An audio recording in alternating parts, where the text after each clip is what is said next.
It's the start of the shift to the Aarhus nuclear waste repository. For Paul Rottermann, it's a workplace like any other. The work is fun. I get on well with my colleagues. They do a great job. I do a great job. I feel safe here. Paul Rottermann is a crane driver in Hall 8. He operates the overhead crane that can carry a load of 140 tons.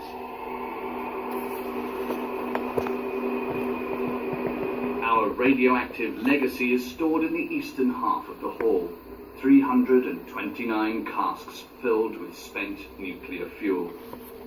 Among other things, they contain plutonium and other transuranium elements, all radioactive, some for millions of years. 75% of the German population believe this radioactive waste is already stored underground, but it will be a long time before that happens. Site manager Markus Röder and his colleagues here are the custodians of an elaborate provisional solution.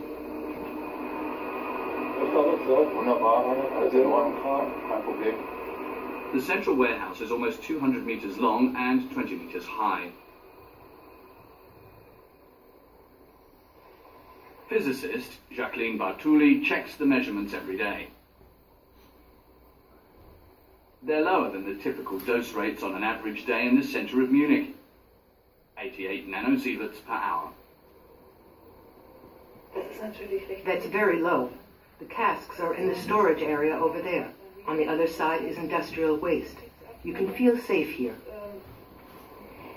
Da kann man sich sicher fühlen. These casks are considered the most stable waste receptacles in human history. Nonetheless, we don't know whether their seals will hold for more than 40 years. But they're associated with other dangers that don't originate in the warehouse. Aarhus is considered a potential terrorist target. Important aspects of the safeguarding and protection concepts are kept confidential. The only thing we do know is that the facility has to be constantly updated and fixed. Gutters for jet fuel are going to be built here soon. The potential scenario is the crash of a large passenger plane. We have to make sure that we don't have a long-lasting kerosene fire in the depot. So we'll channel the kerosene out of the depot to shorten the time of a fire inside.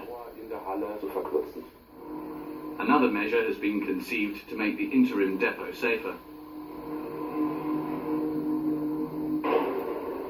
An additional protective wall is to be erected around the building. The wall is aimed at dealing with newer threat scenarios and insights from federal and safety authorities regarding the impact of third parties on the storage site. That means things like terrorist proofing and other scenarios. The operating permit for the interim storage facility runs out in 2036. It's already clear that it will have to be extended. That's because nobody knows where to store the waste long term.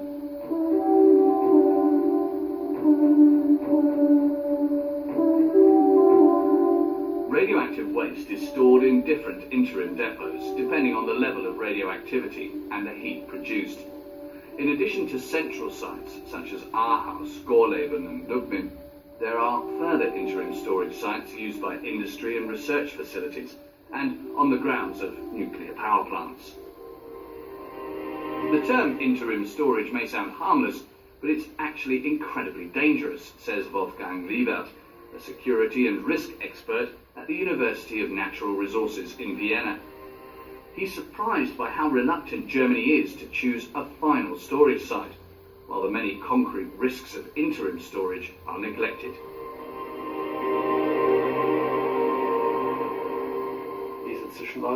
This interim storage situation really needs to be just that, interim. It's not a solution. Everyone knows that there's something brewing above ground that really shouldn't be there. Fortunately, nothing has happened yet, but it could. And if it does, the waste would be unprotected and out there in the atmosphere. We have to get it below ground quickly.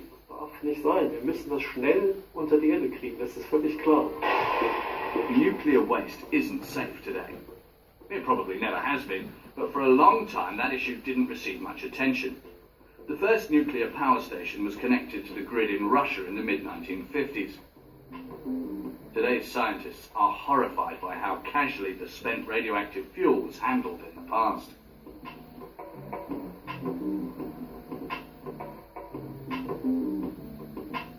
Germany has had nuclear power since 1961. The first Minister for Nuclear Issues, Franz Josef Strauss, laid the groundwork with the optimism typical of his day. Nuclear energy can lead humanity into a new, better age, albeit not a golden one, if we can master the demon that is nuclear power. The demon mainly referred to the spent nuclear fuel. Where should it go? Should it be discarded in the Antarctic or shot into space with rockets? Both suggestions came to nothing. Too expensive and also too dangerous.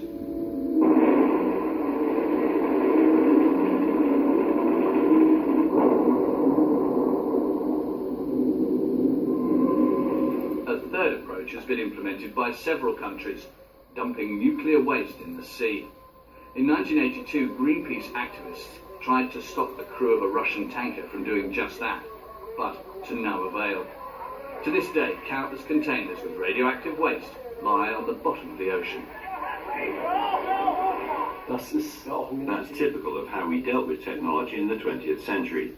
We saw the positive sides, progress, growth, energy, all buzzwords that drive things forward, but we ignored the downside. There were only a few voices early on saying, this is a big problem that we need to solve now.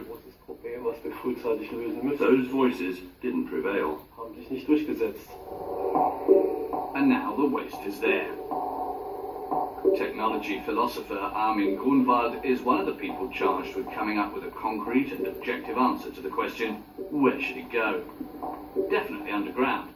That's the consensus among scientists around the world. Locked up in salt, clay or granite. The goal is to have found a final storage site by 2031. Storage should then begin in 2050. The decisive criterion is that the nuclear waste be stored safely for 1 million years.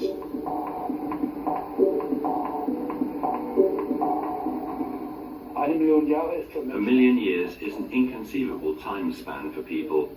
Technological or managerial measures can't really guarantee safety for such a long period. But geology can help because it deals with such time frames. There are formations that remain stable for hundreds of thousands to millions of years. By contrast, we humans and our activities are mere snapshots. The pyramids of Giza have been standing for 4,500 years.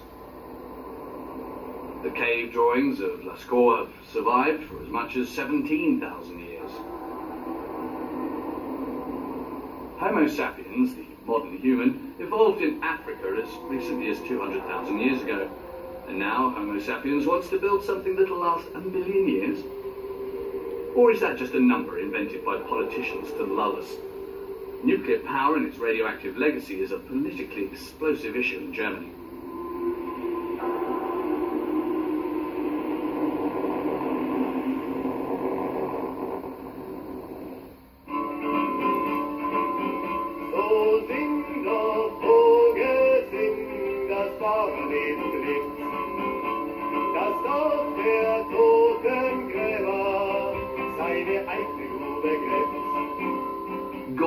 In Lower Saxony. In 1977, the government decided to build a final repository for highly radioactive nuclear waste here in an old salt dome.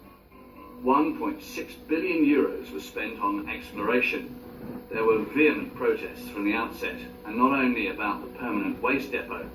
The demonstrators were against nuclear power per se. The most recent transport of radioactive waste to Gorleben took place in November 2011. In the same year, the federal government had decided to phase out nuclear power. In 2013, the year in which the Repository Site Selection Act was adopted, exploration was halted. The old bogeymen are a thing of the past, says Green Party politician Wolfram König. His federal agency is responsible for finding a final repository.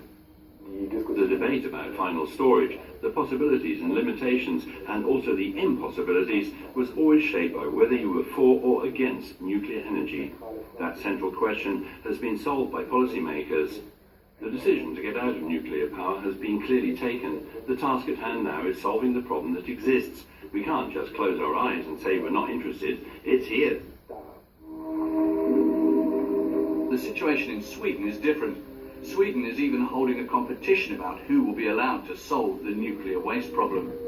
2 towns fought to become final repositories. The municipality of Östhammar, 2 hours north of Stockholm, is now supposed to receive all of Sweden's nuclear waste.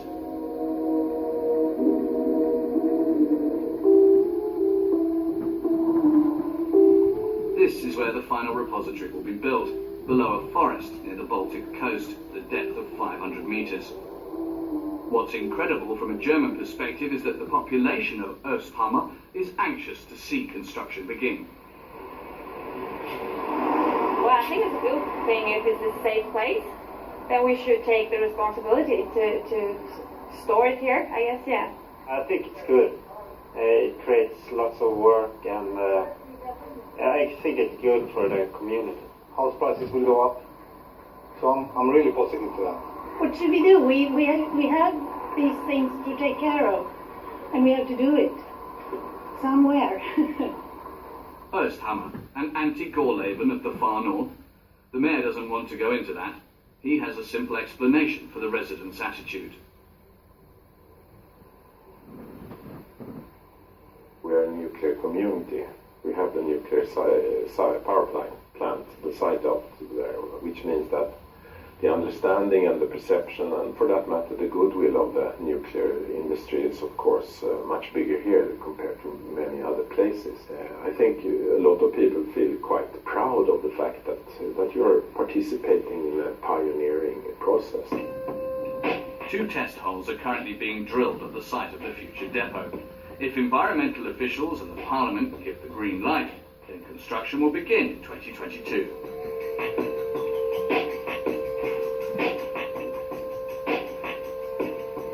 The project will create up to 700 jobs. In addition, the mayor negotiated a bonus of 150 million euros for the town. You may say that we were clever enough to decide that we wanted this from the industry. And of course, at the end of the road, there was a threat or whatever. In order to be successful with this very difficult program, they had to make sure that they had a good cooperation with the municipalities. The industry, the mayor means the Swedish final repository operator SKB. Its employee, Inga Nordholm, has been responsible for public relations in Östhammar for many years. So now you can stop it.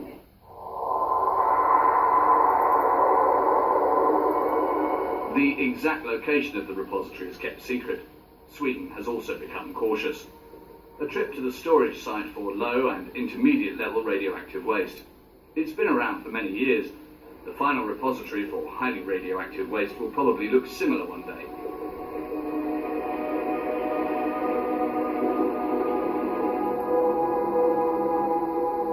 Inga Nordholm and her colleagues have set up an exhibition down here. It's to explain the Swedish concept of visitors and alleviate fears of the final repository. Transparency and openness, that's the operator's strategy. We have knowledge, we have acceptance, and also we have a finance system, and that is very important for us. But also it will take a long time to create all this. We are talking about a facility which will be open for around 60 years. We will push it over to coming generations, but also we will push over a solution for them. Not everyone sees it that way. There are skeptics in Sweden too. One of them is Johan Swan, the head of an environmental organisation. He believes his fellow Swedes are too laid back about the final repository question. What we are putting on the future generations of risks by doing a project that will not work, it is frustrating that so much effort has to be done to fight the project in this sense.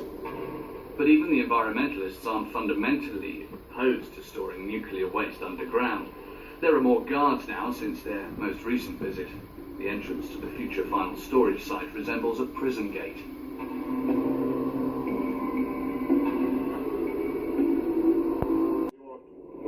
Come by the gate.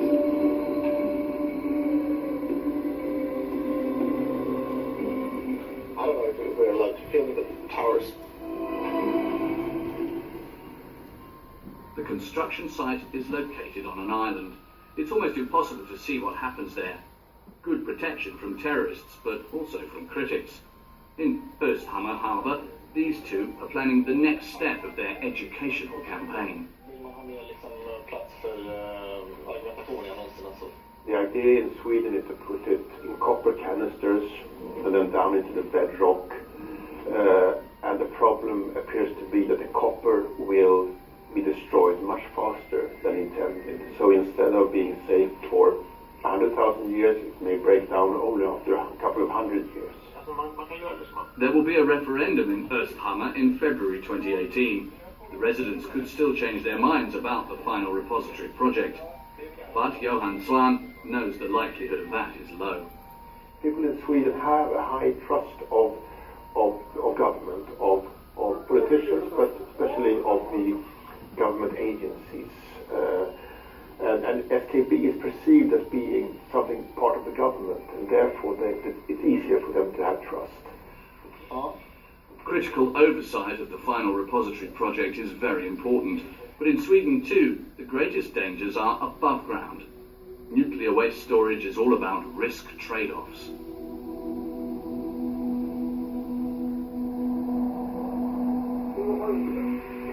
Oskarshamn.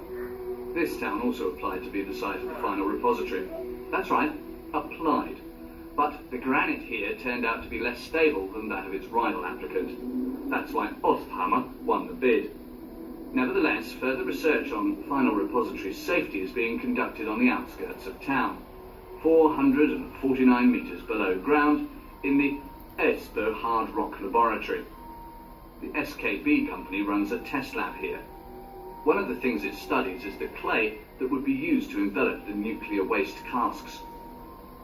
Eva Hell, responsible for public relations, and geologist Olga Maskanskaya admit that they're still experimenting. Sometimes when you do it for real, you see that theory and practice aren't the same thing. From the mistakes you learn to do it the right way, so making mistakes is important. And not hiding them. Trial and error. That's the principal nuclear waste disposer SKB has been using for the past 40 years to find the best storage method. This film is intended to explain the concept to visitors. The fuel elements are to be enclosed in copper containers. Deep down in the granite, special machines then lower the containers into the boreholes. Then the holes are filled with special bentonite clay. Later, the entire system of tunnels is gradually filled too. When the storage site is full after 80 to 100 years, it will be closed forever. It won't be marked. It's supposed to be forgotten. The Swedes say that they've done enough research to get moving. After all, new insights will always come along.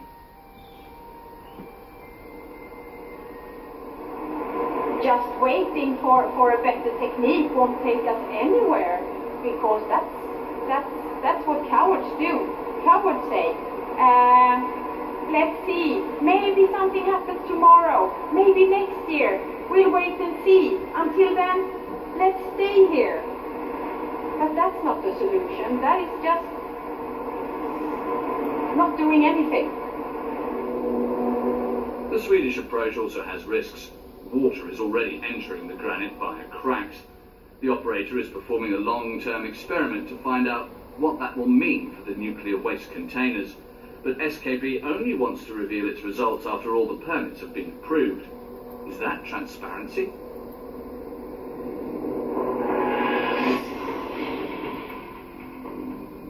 In Germany, things are progressing more slowly. At least there's a plan for searching for the final repository now. It officially starts with a blank map, but experts already know that such a final repository can only be built in salt, clay or granite. Salt domes mainly exist in northern Germany. Clay can also be found in the north, as well as in the region around Ulm and Lake Constance. Granite is found in eastern Bavaria and in Saxony. Geological formations, such as salt domes, have grown over millions of years. The layers of rock above are safety barriers that would prevent a release of the radioactive waste, even if there were major changes to the surface.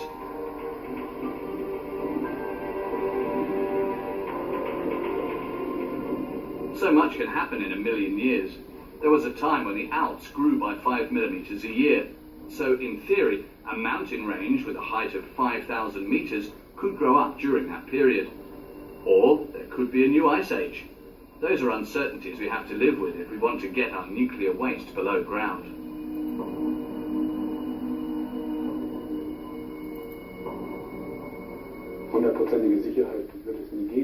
We'll never have 100% safety at a given time because our knowledge will progress. But in my view, there's no alternative to this route. My worry is the longer we wait, the more we run the risk that the politicians will find it less and less attractive to take responsibility. Other routes will seem increasingly attractive, such as the one that for me is out of the question, the cheap route, namely disposing of this waste in a country other than Germany. That has been out of the question so far. According to the principle that the polluter should pay, nuclear waste has to be disposed of in its country of origin. Decades of research have gone into how nuclear waste can be stored in the safest possible manner in Germany. At the Institute for Nuclear Waste Disposal in Karlsruhe, for example, unfortunately, German scientists were long seen as willing accessories to the nuclear industry. The feeling that exists in many places right now is distrust. People don't really know what to believe anymore, and the scientists have a hard time regaining that trust with the kind of statements they make. So I think it'll be a while before we get back to a place of mutual trust. Trust. That's something the scientists hope to get by doing well-founded research and by being transparent about their results. They want to find out what dangers are caused by water infiltrating into a final repository. Volker Metz works with highly radioactive plutonium. The dangerous material is stored in shielded boxes and is only moved with the help of robotic arms. The chemist is testing how radioactive substances inside a cask react when they come into contact with water. Rusting casks deep in the ground. Up to now, that's been a horror scenario, but the tests have delivered surprising results.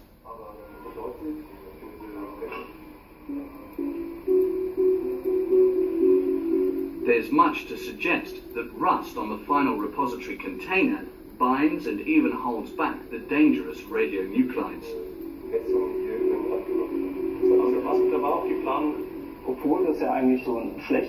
Even though we think of it as a bad sign, the container's corroding and water is approaching the waste, it turns out that this corrosion process can provide protective factors.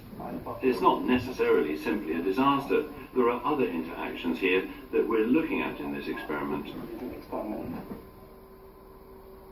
The scientists in Karlsruhe simulate the ways in which radioactivity from a final depot could enter the environment. The first step is to determine what happens to radioactive substances that leak from their container and come into contact with water. Chemist Markus Altmaier is an expert in this scenario. It will inevitably occur sooner or later in a final repository. Do the radionuclides dissolve in the water, allowing them to be transported quickly? During the experiment, a greenish sediment appears in the test tube. We can compare the colours. If we look at the precipitate, I'd say it's definitely plutonium-4. That indicates that the water only takes up a small amount of the plutonium. A significant amount remains in the final repository as a precipitate, meaning it won't reach the surface. Horst Geikhuis remains cautious regardless. He too says we'll never have 100% safety. But how safe is safe enough? It's a difficult question to answer. That always depends on the society in question. For me, it's like this. If we stay below the risk potential that nature gives us, then that's a very good concept. So, what's safe enough is certainly a good question. But the actual question is, shouldn't we at least move to a state that's safer than the one we have now?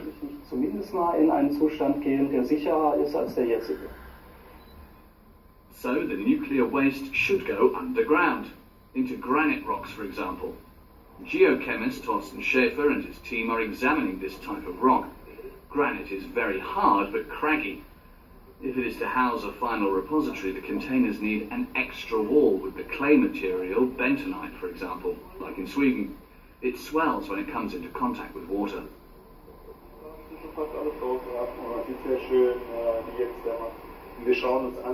We're looking at how this bentonite swells to fill the open space, maybe to the extent that it becomes completely sealed off. Cracks in the rock could be sealed up this way. Radioactively contaminated water would be sealed in. In the simulation, only a small portion of the radionuclides managed to escape from the final repository. That's good news. The client, the federal government, will like hearing these results, but this is what's making some people suspicious.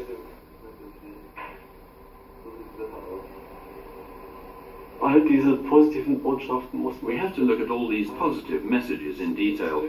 Do they really help us find a solution to the problem, or are they just small, interesting effects that can be interpreted either way?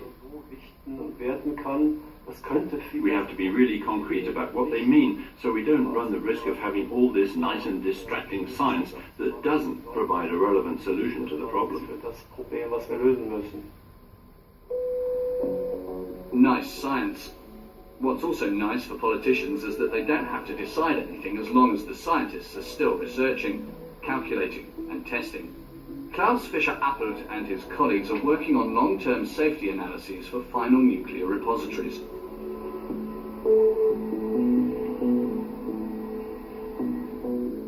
Research commissioned by the government, designed to produce mainly encouraging results? Fischer-Appelt vehemently rejects that charge. No, we're not trying to make anything look good. We'd lose our legitimacy if we did that. We can all make things look good, but I don't think that's scientifically acceptable.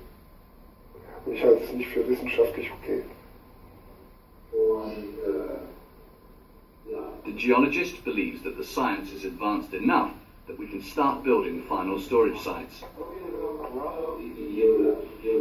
The computer program Virtus will soon allow scientists to conduct safety tests in a virtual final repository. Klaus Fischer-Appelt knows that the longer we search for the perfect site, the more critical the temporary storage above ground will become. At the end of the lifetime of an interim storage site, I have to move the spent fuel elements. I can't leave it in the casks. Research has been done into the changes that this fuel will undergo over those periods of time. Let's just say the situation in the casks doesn't improve with age. That means the problem becomes more and more urgent the longer it persists.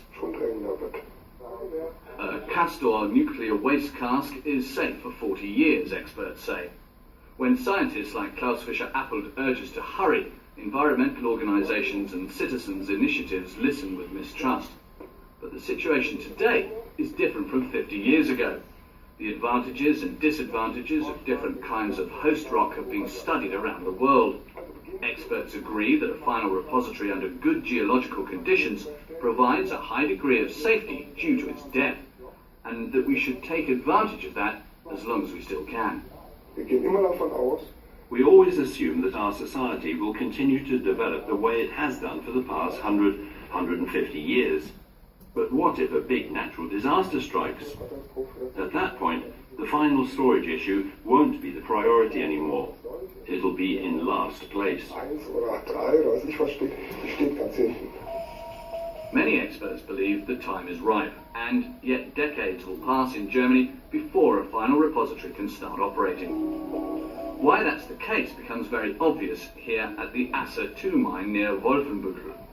This is where the mistakes of Germany's nuclear waste policy are most apparent.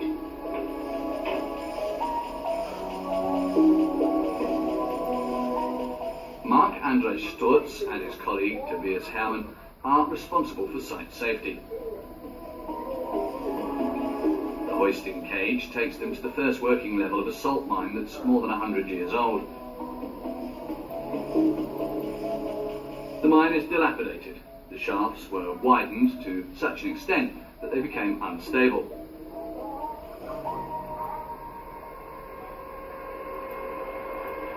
At a depth of 490 meters, the geophysicists measure how the rock is moving centimeter by centimeter.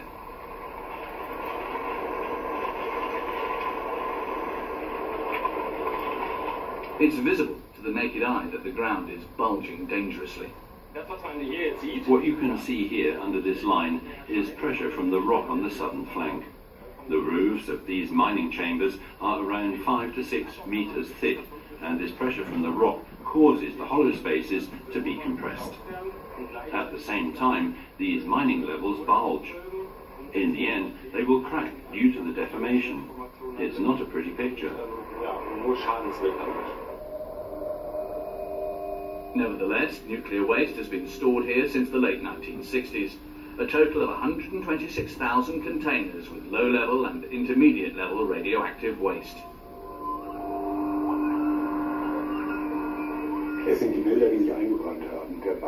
These are the images that have become etched in people's minds.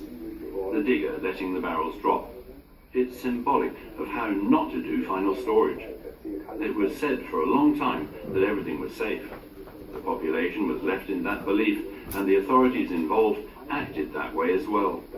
Then suddenly, when the issue of closing this mine came up, we were told how dangerous it was, and that there was only a short time left. That doesn't exactly nurture trust. It did exactly the opposite, and we're still dealing with that today. The miners' main job consists of stabilizing the salt domes as best they can, so that one day in the distant future, the radioactive waste can be recovered. Water is getting in through cracks in the rock. The liquid is being collected at a depth of 658 meters and then pumped away. 11.5 cubic meters every day.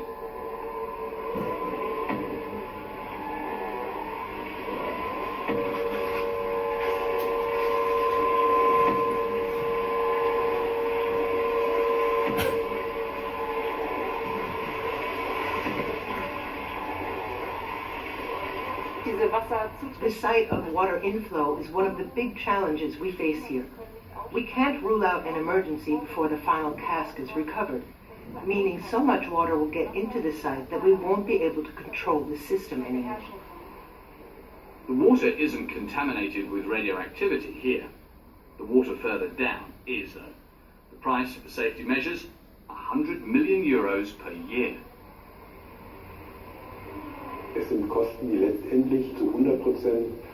This money comes 100% from taxpayers. That means we're all paying for the sins of the past. In the knowledge that individual companies made a fair bit of money creating this waste. The chambers with the radioactive waste are deep in the ground, covered over by concrete. Experts fear conditions down there may be catastrophic. That's why the German Parliament decided in 2013 to retrieve the waste, but without knowing whether that retrieval was technically feasible. The government's advisory body on radiation safety is now recommending that the Tsumiin be closed off forever. Keeping it open or closing it forever? That question will also arise for a future final repository. Some specialists insist that a final storage site should remain accessible so that emergency measures can be taken if needed. The majority of experts disagree, however. They say the danger that the wrong people could get access is too great. After all, the final repository would contain substances that could be used for weapons, and guarding the waste all the time is impossible, they say. Barbed wire, guards and concrete can't replace geological barriers in the long term, in my view. Below ground, we need the security of these geological barriers, because that gives us a whole new option, namely, that we can finally forget about the waste. Society will forget about this waste.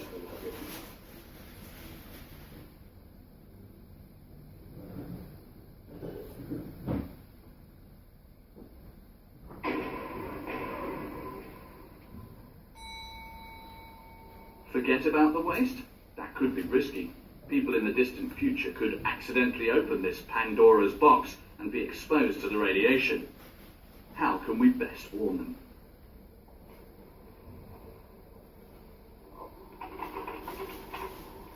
Christian Trauch, a linguist from Berlin's Technical University, is looking into that. He puts himself in the shoes of a person who, in many thousands of years' time, sees a sign reading, "Warning, nuclear waste." In the worst case scenario, they neither know that it's a message nor that it's meant for them or anyone at all, and they don't understand what it means. If we look at Old German, I can read it because I'm a German linguistics expert, and only because I've been trained to read it. An ordinary German couldn't understand it, and that's just 1,500 years ago.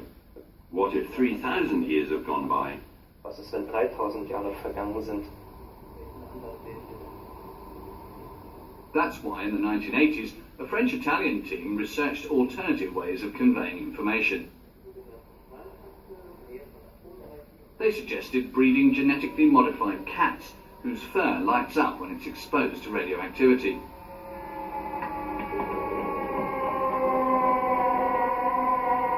Special nuclear flowers could also warn people in a more sustainable manner than writing or symbols.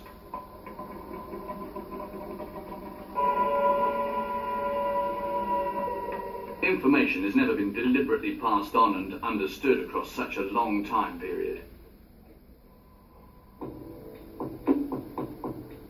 But never before did humans have such a great responsibility to subsequent generations. The challenge of creating final repositories is huge. It's probably the most complex infrastructure project in history, and it's a tough test for democracy. What is really the right moment to begin it?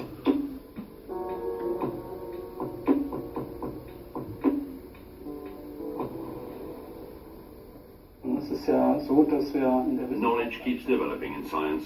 That means there'll always be progress in what we know. Final storage in a deep geological repository is one option of keeping the radionuclides away from the biosphere for a very long time, as far as we know. The other option would be to do nothing. Archaeologist Cornelius Holtorf from Lund University in Sweden agrees that doing nothing is a bad idea, even though we may have to admit to ourselves that the task at hand is actually too much for us. The biggest challenge is to conceive of the time periods we're talking about. As an archaeologist, I have some insight into ancient human history. If we think about how old Homo sapiens is, then we're talking 200,000 years, roughly. If we think 1,000,000 years into the future, we can't even assume that Homo sapiens as a species will still be dominant on Earth. As an archaeologist, Cornelius Holtorf is used to approaching history by looking back. That gives him an unusual view: nuclear waste as the cultural legacy of our bizarre era. Could there be reasons other than safety why we should preserve it? Or, if we're going to preserve it, isn't there a whole different story to tell than just the one about the dangers of radioactive waste?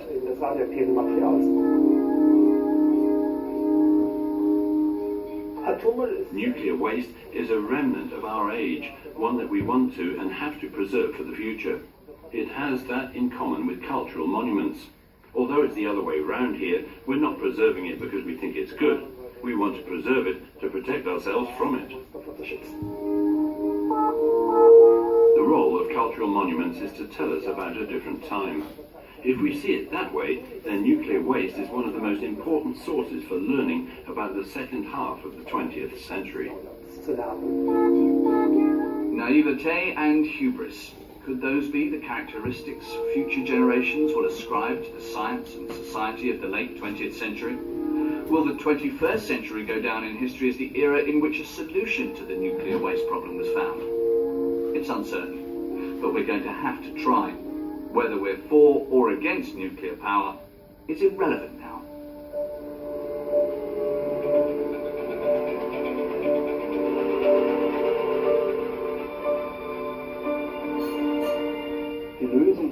The solution to this problem is something we won't get around.